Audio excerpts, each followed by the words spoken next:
Welcome back to the Brew and Shavers SEC Sports Show. We're glad you tuned in today. Thank you for watching.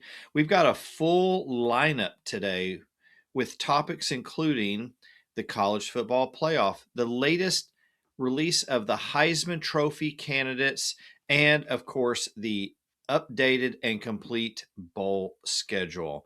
Maybe you want to go get something to drink, sit down, take a deep breath, whatever you need to do, maybe do a quick meditation because we're getting ready to take off, Darren. Hold on tight.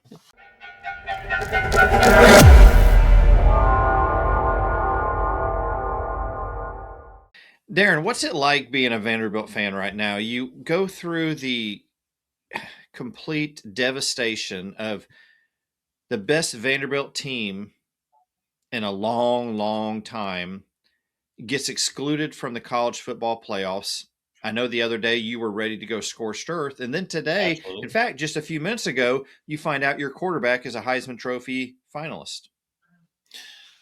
To describe what it's been like to be a Vanderbilt fan, especially the last couple of days, but this season, I'm going to stay in the city of Nashville. Did you ever go to Opryland back in the day? You remember Opryland? Yeah. Right, you and I have similar backgrounds. I know you went to at least one Opryland youth rally. Am I wrong? You went to at least one, right? Okay. So at Opryland, they had this ride called the Wabash Cannonball that had this long uphill climb. And then you would get there, and just about the moment you think, can we go any higher? The bottom would just drop out of the ride, and it would leave your stomach about right here. And then you would start another climb, and there'd be a couple of twists and turns.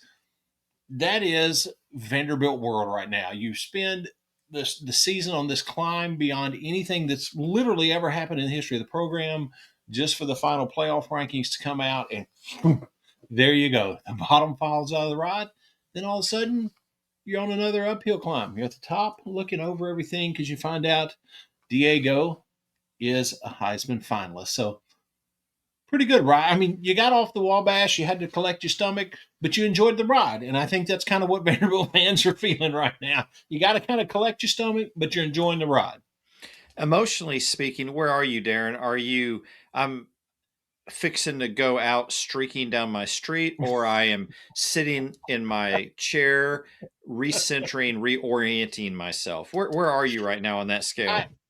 I think I definitely am not streaking anywhere. Let's just go ahead and eliminate that. No, I don't want anybody to be. You can't eliminate it. The image is in everyone's minds right now. There you go. We've just lost the show. We have to go slaughter some wild hogs or something now. Exactly.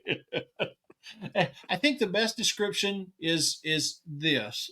There's a smile, there's a frown, there's a fear.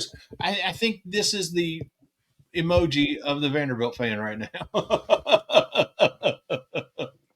It's been quite a few days for you. Absolutely, but you have to honestly, and I think Clark Lee says it best every time he's interviewed.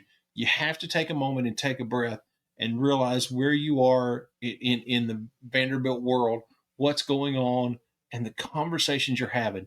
Even if there's some disappointment, I mean, we're talking about 10 wins for the first time ever. We're talking about just missed the college football playoff. We're talking about a Heisman finalist. These are amazing days. Still some frustration and some disappointment, but these are amazing days in Vanderbilt world. I feel like we just shared a cathartic moment. It seemed like you're healing very well, Darren.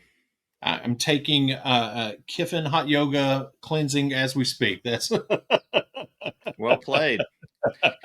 Let's talk about our Heisman Trophy finalists. The list was announced just actually a few minutes ago before we started recording this week's episode. Fernando Mendoza, quarterback from Indiana. Julian Sain, quarterback from Ohio State. Jeremiah Love, running back from Notre Dame. And, of course, Diego Pavia, quarterback from Vanderbilt. Darren, do you have a favorite? Is your heart with Diego, or who do you think is actually going to win? My heart is in every way with Diego. And I can legitimately say anyone that looks at this season and what he has done and how he has elevated this entire team, there is not a reason that he is not the Heisman Trophy winner. That being said, if I'm on the other side of it and I'm an Indiana fan and I'm looking at Fernando Mendoza, I'm saying the exact same words. There's not a reason that this guy is not the Heisman Trophy winner. I mean, what else can you do if you're Fernando Mendoza? And what else can you do if you're Diego Pavia? So I, I think Diego Pavia is the obvious choice, but I do, especially after Saturday night, I do get the people that are very much in the Mendoza camp. I can't argue with you. I still think Diego should be the winner, but I can't argue with you. Yeah, it's probably going to trend that way, Darren. Yeah, Diego doesn't have a chance to add to his case to make his case why he yeah. should be the person outside of the bowl game. But I think all eyes are going to be on Mendoza, uh, and I think it's his to lose. I agree completely. And you know, it just it's so unfortunate that when you think about the year that Vanderbilt has had and having Diego Pavia and then you've got Mendoza who's just absolutely been incredible. And the same thing with the playoff. The year that Vanderbilt is 10-2, it's like half of college football had 10, 11, or 12 wins. What are the odds Yeah. that happens? It's been a tough road. Still very, very nice, but it's been a tough road. It's been kind of amazing how some of those things have kind of played out. Yeah, it has. We don't normally talk about Indiana on the show. I watched very Right. little of Indiana this year. Agreed. The beginning of the game against Ohio State, the Big Ten championship, when Mendoza took that hit and laid on the turf, I was Yeah. thinking, "Oh goodness, there goes Indiana's Yep. entire season." Yep. The kid rallied, got back up, stayed in the game. It was a gritty. It wasn't I mean, 13-10 game. Not a whole lot of offense in that game, but he did what he needed to do to lead his team to victory. Yeah. Exactly. And like I said, I firmly believe that Diego Pavia should be the one that stands there and holds the trophy at the end of the night. That being said, again, I cannot sit and watch the program Saturday night or watch the show Saturday night and see Mendoza hold up the trophy and feel like Pavia was robbed because you got two guys sitting there who literally have done everything they can to win it. It's just a matter of how the vote goes. Yeah, if Vanderbilt beats either Texas or Alabama, Yep. I think he's your front runner. Vanderbilt's also in the playoffs. An 11-1 Vanderbilt that has a win over a Texas or an Alabama that's in the playoff, regardless of not being in the SEC championship, but is in the playoff, guarantees that Pavia is also the Heisman winner. Completely and totally agree. Yeah, yeah, definitely. The big news, at least up until the Heisman Trophy candidate reveal, was the college football playoff 12 teams announced, as well Oh, as the did they? pairings. They They did they've that, already didn't done they? that. I didn't pay attention. Did they put it? Oh, go ahead. You'll get your moment, my friend. Hang on, hang on. You'll get your moment now that you've had some time to simmer down, which is Exactly. always good. Yeah, that's right. Because once this is out there, Darren, it's going to be out there, and even if we delete it, someone's going to have it recorded. It's So, always somewhere. Exactly. not a whole lot of surprises here. We'll get into the one that seems to have everyone's attention right now. Uh, Right. but Alabama got in there. That's been somewhat controversial. I, I don't know, Darren. If you look at the body of work there, what's Alabama supposed to do? Purposely lose against, or find a way to not play in the SEC championship game? Right. Uh, you have, of course, that Florida State loss really haunted them, and That's tough. Oklahoma is in, of course, Georgia, Ole Miss, A&M. So we have 5 SEC teams that made it, which is pretty much what we expected. We kind of thought Exactly. a 6th one might be able to sneak in there. It didn't quite happen, Darren. So from just the SEC teams and the seedings, did they get this right? again, just like we were talking about with Heisman, I can't argue with it. Yeah, obviously, from the SEC teams that are in, I don't think there's any of those five that you look at and say they shouldn't be in. Obviously, Vanderbilt fans feel like there should have been a six team. Texas fans feel like there should have been a six team. But when you look at the five that are in, I don't think you can argue it. I mean, you got, like you said, Georgia, Alabama, A&M. What are you going to argue? Alabama could put off the image that they've already peaked and they're kind of on the downhill slide. That could be a concern. But you've also got 2 weeks, whatever it is, 3 weeks to get things back together. Finals are over with. You're doing, it's kind of like fall camp. You're doing nothing but football. So I think they'll get things figured out and pulled back together during this practice time that they have. The same thing goes with Oklahoma. They earned their spot. You can't argue with it. So with the five that they put in, I don't think you can look at any of those five and say, "Oh, no, no, no, you don't deserve to be in it. That was a bad call." All five of them earned their spot and absolutely should be there. Mm-hmm. Mm-hmm. Yeah, I agree. I'm really intrigued by the Alabama Oklahoma matchup. We talked at a Agree. previous episode that Oklahoma seems to be Alabama's kryptonite. Yep. You can argue Alabama in the last month hasn't played its best football. That's an argument that Dan Orlovsky kept making over and over today. What's the show with him and Steven? Was that Get Up? Is that the Yeah. show? Yeah. Yeah. Mm-hmm. Kept making that particular argument. They're playing in Norman. What do you think about that? Can Alabama finally find a way to beat Oklahoma, or do the Sooners have their number? I think they absolutely have their number, and I think it's all about the Sooner defense. I think they have the ability to get in the background, crowd the pocket, and shake up Ty Simpson. That's one of the super secret magic formulas that work that get you to a victory over Alabama, and Oklahoma knows how to do that. Now, if I'm an Oklahoma fan, you gotta. I'm making sure Brent Venable knows you got to put a beating on Ty Simpson. You can't just scare him. You got to put him on the ground as often as you can because he's really got to be rattled. Because I honestly, as much as we've talked about John Mateer and been positive about him, this Oklahoma offense right now, if I'm an Oklahoma fan, I'm looking at this game and say, look, you got to keep Alabama under 14. That's the only way I'm gonna feel good. That's a number I need, but I think this Oklahoma defense can do it. Yeah, agreed. The defense is pretty elite. Let's move over to another intriguing matchup, a game that was already played earlier in the year, in which Ole Miss resoundingly beat Tulane. They will meet again. Ole Miss gets to host a game. There's going to be a lot of emotion around that game with Kiffin's departure, Pete Golding taking over the reins in Oxford. On the other hand, Tulane's their coach Summerall, is leaving for Florida. So, is this going to be a blow-away win for Ole Miss? Does Tulane have a shot? I think. Well, no, Tulane does not have a shot. That's just my gut. Can Tulane make it closer than it was before?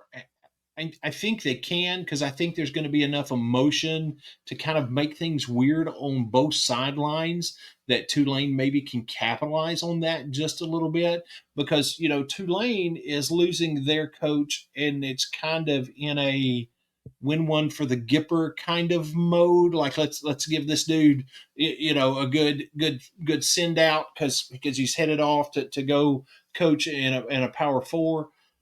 Ole Miss is in a weird spot of we lost our coach, but we're keeping a coach, but we've got a different guy calling the plays who also used to call the play. And there's just so much kind of weirdness on the Ole Miss sideline. I think that Tulane can make it a little bit closer, but I think that's all we're talking about. This stuff where we talk about how everything at Ole Miss is so messed up that Tulane could sneak up, I'll be stunned. Don't buy that for a second. I just think talent level is there's such an enormous differential that we won't ever get to that spot. I'd genuinely be stunned if that were to be the case. Ole Miss wins, but I think for at least a little bit, Tulane can make it a little bit more interesting. Another first round playoff matchup is Miami traveling to Kyle Field to face the Texas A&M Aggies. Thoughts on that one, Darren? I think it's an Aggie win. I do think, obviously, like you said, when you're talking about Indiana, we're not sitting around watching ACC football. I mean, it's such a strong Oh, never mind. But we're not sitting around watching Mm. ACC football. Twist the So, knife. Twist the knife. well, I mean, truth is truth. But I do think it's not going to be a blowout. I do think obviously Miami has team speed, but again, when you look at the defense, I think this A&M defense can disrupt. And you're just going to have to say his name. I'm blank. The quarterback, Miami, played at Georgia.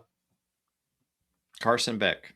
There you go, Carson Beck. It was there until I started talking about him, and it just flew right away. I think this A&M defense can disrupt Carson Beck, get him off his game, and totally disrupt the flow of the Miami offense, and do so on such a level that even if the A&M offense were to struggle, maybe have a couple of turnovers, something that would be a little out of characteristic that has gotten them in trouble at different times, I think the defense can offset that by how they can disrupt this Miami offense.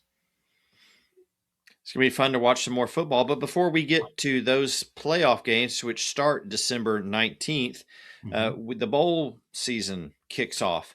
And while most of them will come after the 19th, we do have some games before that. So a lot more football to watch this season still. Oh, you don't want to talk about the James Madison, Oregon? I mean, it's such a rivet. Never mind. All right. Never mind. We'll let some other show talk about that. I'm sure Dan Lanning will be puffing his chest out about how dominating they were in that one. Absolutely. Absolutely. And how the SEC schedules cupcakes. Yeah. So let's leave that one alone, because I've got another issue with the Big Ten when it comes to the college football playoff.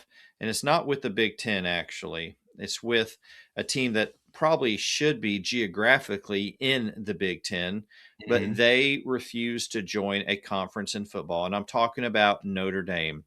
What a stunning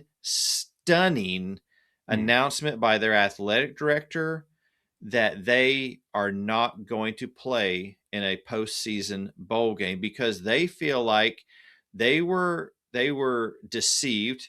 They thought they were in the playoffs. The rug was pulled out from under them, and they think it was wrong. And so as a result of that, their recourse is they aren't going to play in a bowl game. So Darren, okay, what I heard, I don't even know the name of the Notre Dame athletic director. First time I ever heard of him was today, and I listened to him, and I was left scratching my head for a couple of reasons. If you go back and listen to him, he blames everybody else for Notre Dame not being in the playoffs. We talk about raising a generation of people who take ownership and responsibility. Look, if you want your kid to just go through life when something bad happens and blame everyone else for it, send your kid to play football at Notre Dame. Because obviously that is the mindset, at least for the athletic director. I don't know about anyone else there, but I'm just basing this on what he said. It was a horrendous, his PR campaign going on the Dan Patrick show. Look, if you're a Notre Dame fan, you're probably like, yeah, we love it. We totally agree with what he's saying. But for the rest of the country, we're shaking our heads like, what is going on here? You know, if you beat Miami, if you beat Texas A&M, and you had Texas A&M at home. Yep. You had the Aggies at home, a night game, nationally televised. If you win that game, we're not sitting here having this conversation. Exactly. To add to the insanity coming out of South Bend was then to turn the athletic director turned on the ACC, saying they promoted other schools. They didn't promote Notre Dame, and they've done permanent damage to their relationship with Notre Dame. What planet is this guy living on? Exactly.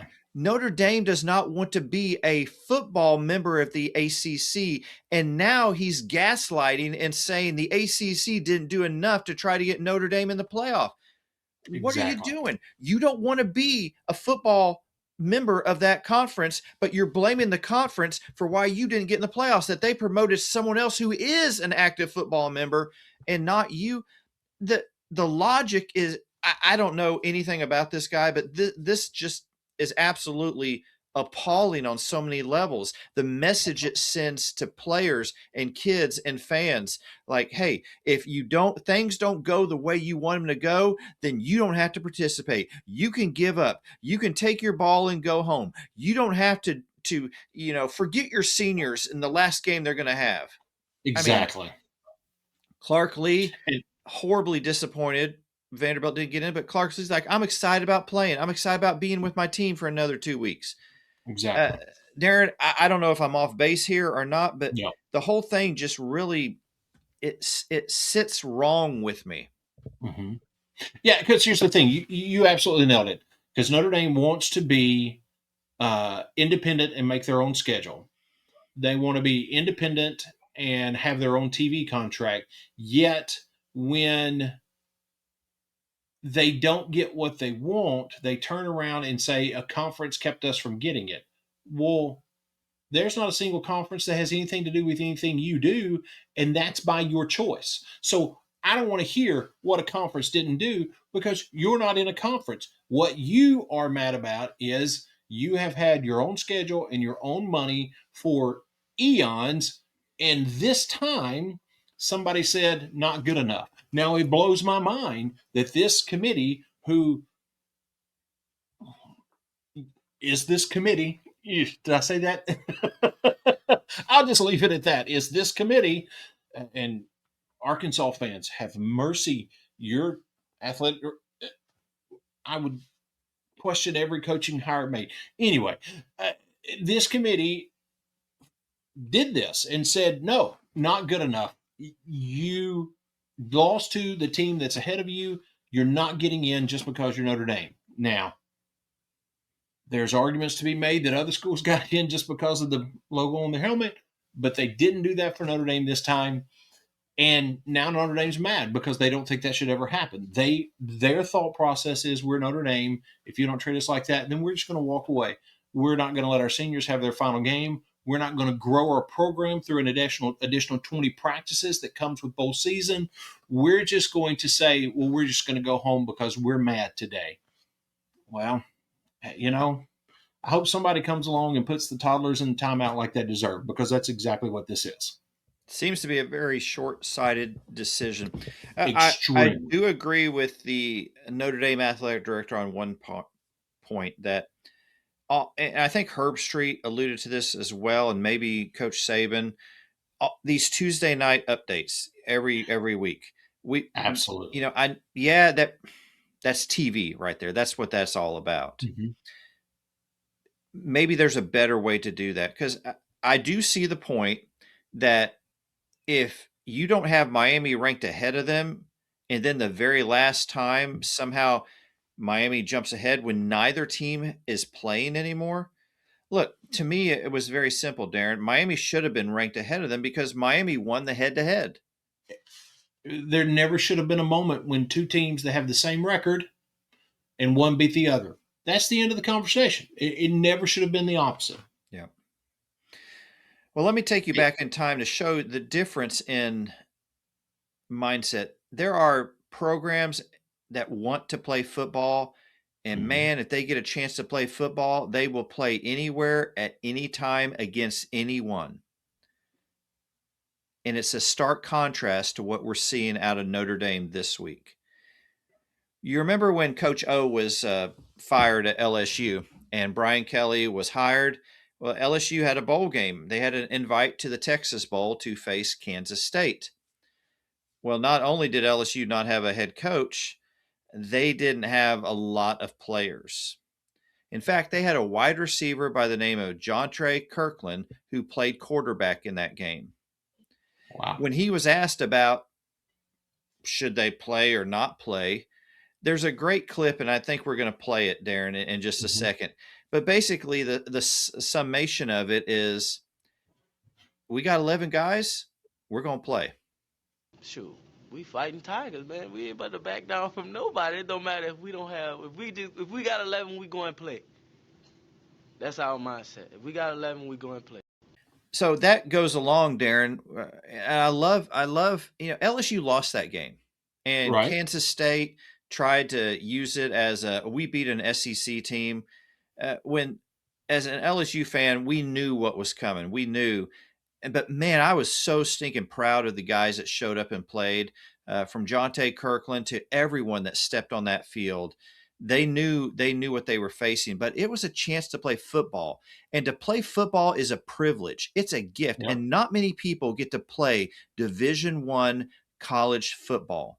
And to Yep. ever take that for granted because a decision was not made in your favor and say, well, we're not going to play football because we don't like what was done. Dude, it's the game of football. Do you love it or not? Exactly. Exactly. And, the clip you just played is a perfect summation of how it should be approached. And obviously, from a selfish perspective, and you pointed it out, I think we're seeing that exact same thing in the disappointment that Clark Lee and this Vanderbilt team are experiencing. Basically, the exact same things have been said. Put a ball down, we'll play. We love football. We love being a part of this team together. Put a ball down, we'll play. Doesn't matter who, doesn't matter when. And I think you see that a lot with a lot of different programs, and that's what part makes it so amazing that this Notre Dame program, one of the most storied programs in all, like them, love them, hate them, whatever, one of the most storied programs in all of college football, has said, "You didn't do it our way, we're out." It just is amazing. They're not the only ones. They're the most high profile program Right. opting out. There's about 10 in the latest list that I have. And some of these are 5-7 teams that, depending on academic standards and other variables, they can play in a bowl game, but some of Mm-hmm. them opted out. So you have, of course, Notre Dame opted out, Kansas State, coaching change. That's their reasoning, where we have a coaching change. Hmm. Anyway, Kansas, Iowa State, oh, we have a coaching change. Hmm. Yeah. Nobody plays football up there except for Matt Campbell. Uh, Florida State, yeah. Auburn shocked me. I mean, Alex Yeah, me Golesh too. comes in there and talks about toughness, and we're going to do rah, rah, rah, this. Man, Auburn, Yeah, you're giving up the opportunity to play a football game. exactly. What is happening down there? Yeah. UCF, Baylor, Rutgers, Temple. So there's about, the list I have, about 10 or so teams that have said, well, we're just not going to play. I wonder with some of these 5-7 teams if it is a matter of, in today's world with portal, you start, hey, we've got a chance to go to a bowl, and a significant piece of your team goes, yeah, doesn't really matter to me. I'm entering the portal. I wonder if that was some of these 5-7 teams that weren't expecting a bowl. I wonder if that possibly is part of it, because that's a large number of people saying, no thanks, we don't want to grow a program, we don't want to have additional practices, we don't want to have additional PR, bring in additional revenue to both the school and the conference, thanks but no thanks. Really is a big number. I wonder if with some of these 5-7 teams, if there's something like that that's a little bit underlying that puts them in a difficult spot, but still just a ridiculous number of schools that are opting out. I think that's a great point, Darren, and it's one that we've had for several years, and we're going to continue to have because of Absolutely. NIL, transfer portal. Mm-hmm. Today I was listening to a show about LSU accepted an invite to go to the Texas Bowl to play Houston. Who's going to show up for LSU and play? And some of the big names may opt out because they're getting ready for the draft or what have you. They don't want to risk injury. Right. And so we have this every year. But I think the thing is, you realize that going in, and you realize that, look, you know what? We're going to play with the guys that are here. Absolutely. We need 11 guys. We got Yeah. 11 guys. We're going to We can play. play ball. Yep. Absolutely.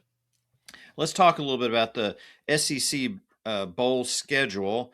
Of course, the big one will be we talked about the first round playoff games, and then the second round will be down at the Sugar Bowl in New Orleans, which will be quite interesting. If Ole Miss beats Tulane, they will face Georgia in New Orleans. That's not too far from Baton Rouge. You think there's going to be any Lane Kiffin billboards up around town? Might be a couple. There's already Lane Kiffin billboards up in Northwest Louisiana. Yeah, there's going to be billboards. My wife and I were driving the other night, and we saw one here in Bossier City. Oh, yeah. We've seen one over, the same. We've seen one out here as well. And then we have some other matchups. The Tax Slayer Gator Bowl. Missouri will be facing Virginia. I think in an interview today, Eli Drinkwitz echoed what we've been talking about. Man, we got a chance to play football. Why wouldn't you do that? Absolutely. The Texas Bowl, we mentioned LSU, Houston. The Music City Bowl in Nashville, Tennessee, and Illinois. That's interesting. Get it together, Volunteers. That's right. The ReliaQuest Bowl, Vanderbilt and Iowa. How do you like that matchup? That's an interesting matchup because, you know, when you think toughness in the Big Ten, Iowa is maybe the team you think of first because they do have kind of that old school mentality. So I don't know a whole lot about them. Going to dig into them a little bit more, but it's a very interesting matchup. The Cheez-It Citrus Bowl. I love Cheez-Its. Do you like Cheez-Its? That's such a good bowl. What a great snack. Oh, yeah, absolutely. Texas and Michigan, a rematch. That's interesting. It is. It'll be fun to watch because you need Texas as a program needs to make this a big deal. Mm-hmm. It needs to be here we are, we're Texas. Look at what we just did to Michigan. That would be of great benefit to Texas as a program and to Steve Sarkisian with the Texas fan base. That'd be a really, really nice thing for Sark. And then the Duke's Mayo Bowl, Mississippi State going to get up against Wake Forest from the ACC. Mississippi State made news this week. They're bringing back Zach Arnett to run the defense. I forgot to mention Tennessee released their DC, so now they're in the market for a DC. So one thing we haven't talked a lot about, Darren, is the movement among assistant coaches in the SEC programs, and there's been quite a bit of that so far. And I'm really, really excited about this Zach Arnett move because his defenses at Mississippi State were undeniable that they were good. The people at Mississippi State loved him. He did everything he could with the most impossible of situations. But at the same time, if you're the athletic director there and you're looking at the program, they had no choice but to make a move when they did. So for him to have a chance to come back, take control of this defense, and help build what he was trying to do, you know, when the Pirate was there, I love everything about this, especially if I'm a Mississippi State fan, but even on the outside looking in, I love everything about this. I'm glad they did it. And it's a reminder, when things don't go your way, don't burn bridges on the way out because you may be coming back. Well said. Great. So Zach Arnett, unfortunate situation, ended up getting fired. Evidently, he did not burn those bridges because now they're bringing him back to Starkville. Fantastic. And it wasn't the ACC's fault that he got fired, and it wasn't. Never mind. He's not still sitting at home mad. Exactly. You know what's interesting, and he may say something before this show airs, so I'm hesitant to even bring this up, but I haven't heard a word from Marcus Freeman. No, and I think that's probably. I think you and I are probably on the same page here. I would assume, from everything you see about Marcus Freeman, that this was not his decision. I think most coaches are going to want to play. Exactly. I believe strongly that this was an administrative decision, and Marcus Freeman is a smart enough man. You can't say anything nice. Don't say anything at all, especially when it involves the people that sign my paycheck. I'm just going to sit over here quiet, and I'm going to do everything I can to control internally what I can control. I can't do anything about that, but I can talk to my team. I can build up my team. We can start working on next season. That's all I can control. So that's what I'm going to focus on. I assume that's the reason we haven't heard a word from Marcus Freeman. At some point, a statement will be put out written on Instagram that probably has the bullet points that the administration wants with his signature at the bottom. But I think when it comes to this specific topic, it's probably all we'll hear from him. He's a heck of a coach, terrific coach. I Absolutely. hate that for him Very much so. because he has done very well up there in Yeah. South Bend. So, but hey, we got SEC football to watch with bowl games, playoffs. It's going to be a fun run. We'll be here every step of the way with our regularly scheduled weekly episodes, along with some shorts and other things. You don't want to miss any of that. And the way you can be sure you don't miss any of that is by hitting that subscribe button. So when you like, when you subscribe, when you comment, it does wonders for this show in getting the word Absolutely. out, algorithms, however all that stuff works. Darren, you can explain it. I can't, No, I but can't. it helps us get noticed in a little Yes. spot. And so, like you, we love football, and I hope you enjoy watching the games. We'll see you next time. Take care. Have a great week.